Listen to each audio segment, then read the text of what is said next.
السلام عليكم ورحمة الله وبركاته والله قاليga Soomaaliyeed meel kastoo aad joogtaanba soo dhawaada waa sidii qaliidle casharkayadii ama casharkii aan halkan idinka soo gudbin jirnay quseeye arrimaha theory-ga iyo sidii dadku ay sharciyada gaadiidka ku baran lahaayeen caaw waxaan isku dayayaa bal inaan soo koobo arrin muhiim ah oo aan wax badan rabay inaan dadka bal wixii aan uga faa'iideyn karo uga faa'iideeyo taas oo khusaysa waxa la yiraahdo islaab waaganka ama rimoorka baabuurka gadaal lagaga xidho ama lagaga xirto kaas oo su'aalaha ugu badan ee waqtiga ugu badan dadka ka lumiya ay kaga yimaadaan xagga verify-ka marka lagu jiro qaybta theory-ga la yiraahdo sharciyada waaganahan ama rimoorku aad bay u badan yihiin way adag yihiin waqti badan iyo fakar badan bay u baahan yihiin saaxiibayaal jaalayaal meel kastoo aad joogtaan soo dhawaada inta ilaahay naga sulansiiyo ayaanu idinkala wadaagaynaa laakiin sida aad horeba u samayn jirteen idinkoo 100% mahadsan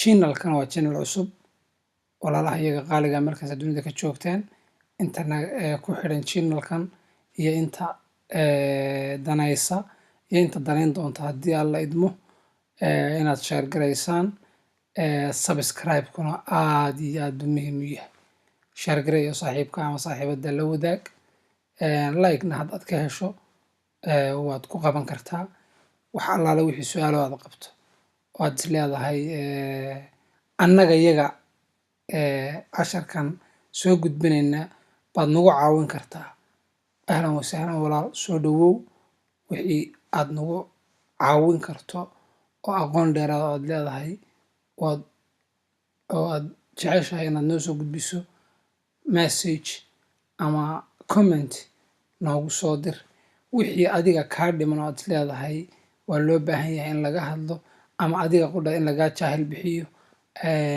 adigu sidaas leeg baad iyadana comment noogu soo qori kartaa iyo message wixii la mid ah aad iyo aad baad mahadsantihiin waxaan bilaabayaa waaganahani waa rimoorka gadaal baabuurka lagaga xidho waqtiyo badan baa la isticmaalaa especially tusaale haddaan soo qaato waqtiga ay dadku guurayaan oo kale alaabta lagu qaataa sidan oo kale markuu yahay wuxuu leeyahay sharciyo badan sharciyada waxaan ugu horreysiinayaa baabuurka taayirada ku jira mar walba waaganaha waxaa xukuma baabuurka taayirada baabuurka ku jira hadday yihiin taayirada xagaaga summer deck baa la yiraahdaa Swedish lagu yiraahdaa haddii summer deck ama taayirada kulayluhu ama xagaagu ay kugu jiraan waaganuhu waa inuu gaadhiga qaabilaa isagana waa inay taayirada xagaagu ama waqtiga summerka taayirada loogu talagalay in lagu socdaa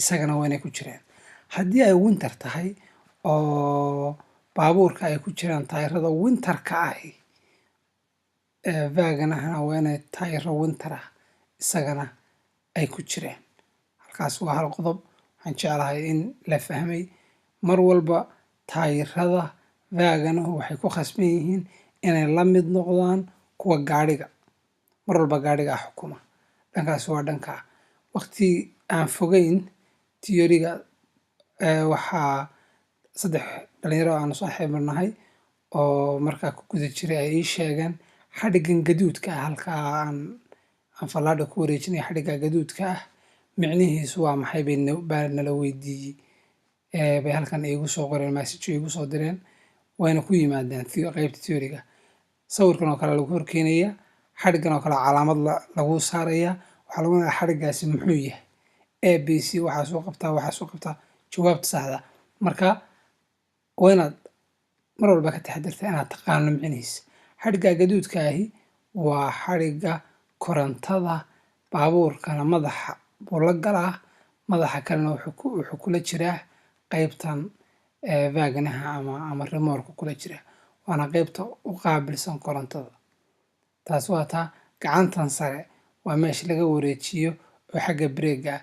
marka baabuurku uu bareega qabto ama siibsiibasho ama dabayle ay timaado, kani wuxuu leeyahay qayb xadhkahan ka mid ah oo labadan xadhig, midkan madow iyo midkan cas, waxay caawinayaan inuu bareegani automatic isaguna uu bareega u qabto, ama broms waxa la yidhaahdo, oo qaybta bareegu ay automatic ka gaadhiga ula shaqayso.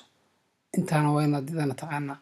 gadaashiisa dambe waxaa ku qoran oo uu khasaba inuu ku leeyahay boardka la yidhaha 3 geeska ah, oo kan uu egyahay halkan diilintan gaduudka halkan ku sawiran buu egyahay, waa 3 gees, waa gaadiidka gaabiyo wey, oo 40 ama 40 heesta heydkiisu yahay, waa inay halkaa dambe kaga dheganaataa.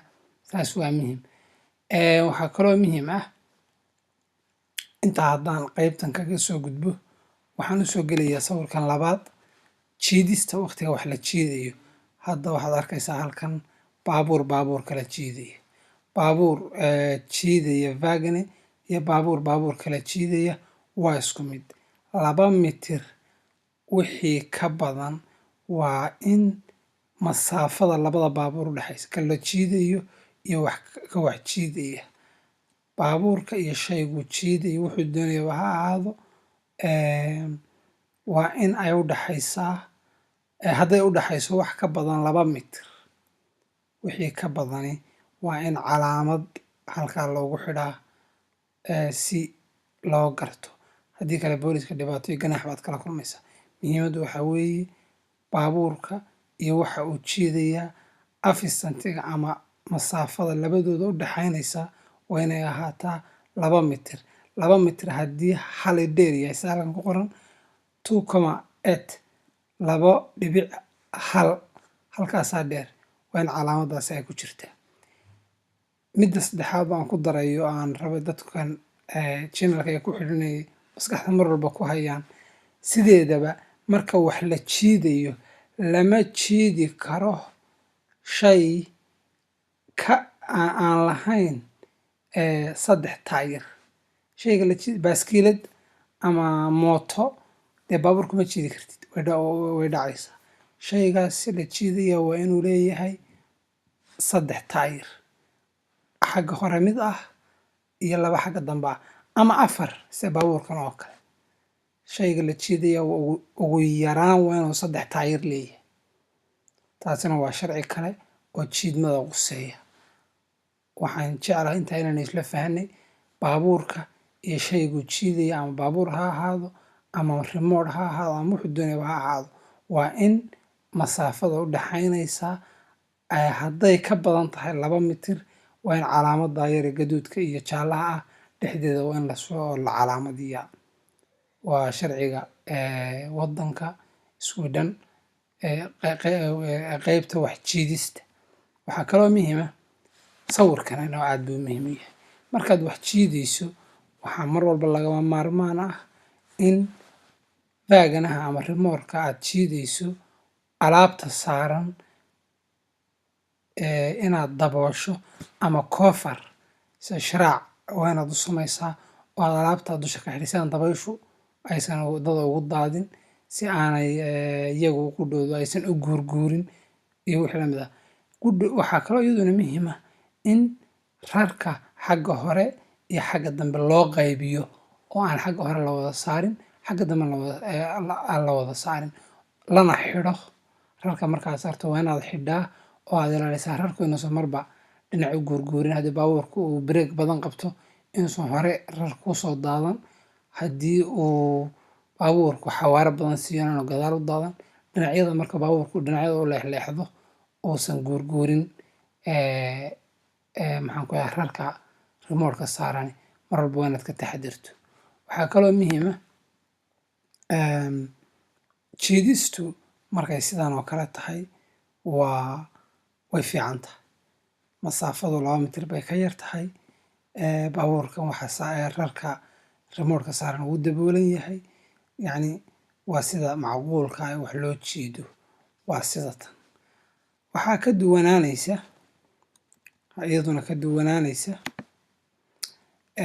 qaybtana ka duwanaanaysa oo ah qaybtana halkan waxaad aragtaan baabuur jiidaya remote.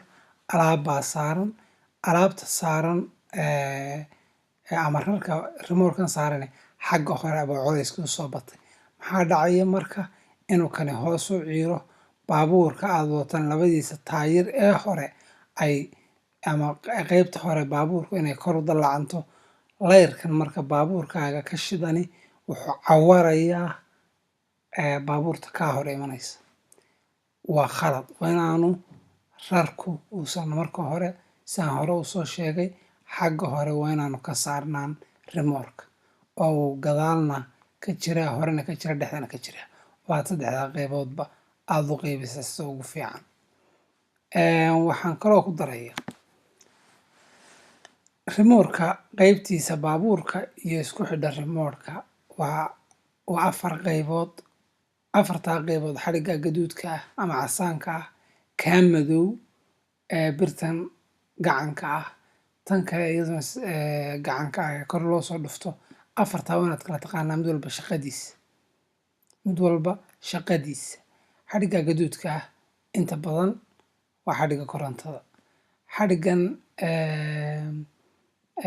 madow waa xadhigga inta badan breegu la shaqeeya gaadhiga iyo ka remote-ka labadaba uu la shaqeeya. qaybtan halkan ku jirta ee iyaduna madowga ee caagu ku daboolan yahay waa hawada u dhaxaysa labadan iyo wixii lamida. sawirkaasina halkaa ayaynu isagana kaga tegaynaa. waxaan u gudbayaa markaad wax jiidayso oo aad sidan oo kale wax u jiidayso. dareewalkani wuxuu isticmaalay farsamo cajiiba. waa farsamooyinka ugu wanaagsan haddaad karafaan ama gaari guri aad jiidayso sida kan oo kale, ama baabuurkaaga iyo waxa uu jiidaya hadday kala ballaaran yihiin oo waxa aad jiidaysaa uu ka ballaaran yahay ama ballacu uu ka ballac weyn yahay baabuurka, muraayadhaadka ama isbeegalka kama arki kartid gaadhiga kaa dambeeya ku baasaya iyo midka aad baasayso toon. inkastoo ay fiican tahay inaadan waxba baasin haddaad remote jiidayso, dhinaca midigna waddada aad qabsato si baabuurkii dheeraynaya oo kuu baaso ee raba inuu kaa hormaraa. adigu mar walba waxaad ku jiraysaa waddada dhinaca midig si bidixda lagaaga dhaafo oo laguu baas gareeyo. muraayadaha isbeegalka ah haddii uu ballaca baabuurku sida halkan idinka muuqdo uu ka weynaado, waxaa wanaagsan in aad haysato muraayadahan lagu sii dul xidho oo dheeraad ah oo isbeegal ama muraayadhaad ah oo aad u isticmaali karto inaad ku aragto labadaada haad baabuurta iyo gaadiidka iyo wax kasta oo maraya. sida dareewalkan baabuurkan oo isticmaalka aad ku aragtaa inuu isticmaalayo muraayadhaado ama isbeegal dheeraad ah oo xadhko ay ku xidhan yacni dheeraad ah oo marna baabuurka lagu xidhan karo marna laga furi karo si waqtigan oo kale loo isticmaalo. waa muhim muraayadhaadadu haddii uu baabuurkaaga iyo waxa uu jiidaya hadday ballaca kala weyn yihiin inaad muraayadhaadada dheeraadka ah aad ku xidhato si aad uga feejignaato waxa hareeraha kaa maraya. waxaa kaloo iyaduna aad muhiim u ah marka aad wax jiidayso heesta haydka ama xawaaraha ugu sarreeya aad isticmaali kartaa waa inta halkaa ku qoran 80. mar labaad baan ku celinayaa. haddaad baabuurka wax ku jiidayso ama baabuur jiid ama taraag jiid ama remote jiid, haddaad wax jiidayso kuma socon kartid waddooyinka Sweden oo 120 ah ee motorwayga la yiraahdo. markaad isticmaalayso waddooyinka highwayga ah ma isticmaali kartid heesta hayd ama xawaare ka sarreeya 80. soomaaliya waynu ismaqlayaan malaynayaa. xawaaraha ugu sarreeya ee baabuurka lagu wado marka wax la jiidaya waa 80. halkaas intaasan kusoo koobaya. waxaa ku xigaya sawirka ugu dambeeya. sawiradan qaybta caawa halkan aan kaga hadlayo waa rimoorka oo aad rarka xagga dambe ama gadaal ka wada saarto. haddii rarku u bato xagga dambe ee rimoorka, maxaa effect ama saameyn ah oo ku yeelanayaa gaadhiga? waxaa dhacaysa labada taayir ee dambe gaadhigu inay kor u kacaan, qaybta hore ee vaagnaha ama rimoorka la jiidayo inay kor u kacdo, nalalkanana inay hoos u dhacaan, qaybta hore baabuurka inay hoos noqoto oo baabuurka qaybtiisa dambe ay kor u kacdo, markaana ay dhaci karto in uu khasaare yimaado ama uu shil yimaado. waxaan rajaynayaa inaad si mug leh uga bogatiin saaxiibayaal qaybtan caawa rimoorka ah. waxaan ku xijin doonaa haddii allah awoodda leh idmo rimoorka iyo qaybtiisa ugu adag oo ah culayska intee in leego culaysaba baa lagu jiidi karaa, vaagnaha culayskiisa, baabuurka culayskiisa waxaa la yidhahda victiga waxa la yidhaahdo, iyo inta la ogol yahay shoorkoodka qaybta bida la yidhahda caadiga hore markuu qofku haysto imisaa loo ogol yahay. qofku markuu laysanka caadiga ah ee baabuur wadista personal biilka la yidhaahdo ama personal cariska, qofku markuu laysankiisa haysto Swedish ka ama waddankan Sweden waxaa looga yaqaanaa shoorkood b. shoorkood b haddaad haysato, baabuurka ugu badan, gaadiidka ugu badan aad wadaysa, gaadiidka aad wadi kartaa culayskiisa ugu badan ama ugu sarreeya waa 3,500 baabuur ka badan ma wadi kartid, ama wax jiid ama waxa jiidin. isu geyn total fict ama culayska marka la isu geeyo shoorkood b wixii ka badan 3,500 laysanka haddaad ku wado baabuur intaas culayskiisu ka badan yahay ama waxa jiida ama yuu wax jiidin, shoorkoodka waa lagaa qaadi karaa, waa lagala noqon karaa. sababta lama ogola wax ka badan 3,500 culays ka badan inaad shoorkood b ama b ku wado baabuur gaadiid ka badan inaad ku kaxayso lama ogola. waxaan jeclahay intaan aynu isla fahanay 80 halka qoran haddaan hal mar dib ugu noqdo. heesti haydka ugu sarreeya waa khasab su-aashani mar iyo lababa inay ku timaado theory-ga. haddaad baabuur wado oo aad vaagane ama baabuur kala jiidayso, baabuur aad wadada la fuushay adigoo wax jiidaya, heesta haydka xawaaraha ugu sarreeya aad isticmaalaysaa waa imise marka lagu weydiiyo waa inaad taqaana inuu 80 yahay. waxaa lagu odhan karaa dhishore biil gaadhi baad wadaa, Landsveg ama Motorveg ku doonayaba ha ahaado, heesta haydka ama hogasta heesta haydka ugu sarreeya aad isticmaalaysaa a waa 70, b waa 80 oo 80, c waa 90 oo 90. marka haddii aadan maskaxda ku hayn markaad wax jiidayso waa 80, hadhowta ma garan karaysid. isla markiiba waa inaad fahantaa 80 boqolaal goor haddii lagugu soo celiyo 80 heesta hayd ka sarreeya ma isticmaali kartid. hogasta heesta haydka aad ugu badan aad isticmaali kartaa saaxiib waa 80. wabilaahi tawfiiq. soomaali weyn meel kastoo aad joogtaan, waxaan ugu ducaynay dadka Soomaaliyeed hawshaas ay laysanka gaadiidku ay aadka u dhibtayna ilaahay u fududeeyo. waxaan rajaynayaa mar iyo marar badanba inaynu hawada iska maqallo, isku aragno. saaxiibayaal jaalayaal meel kastoo aad joogtaan, soomaali weyn fii sabiilillaah wa fii amaanillah.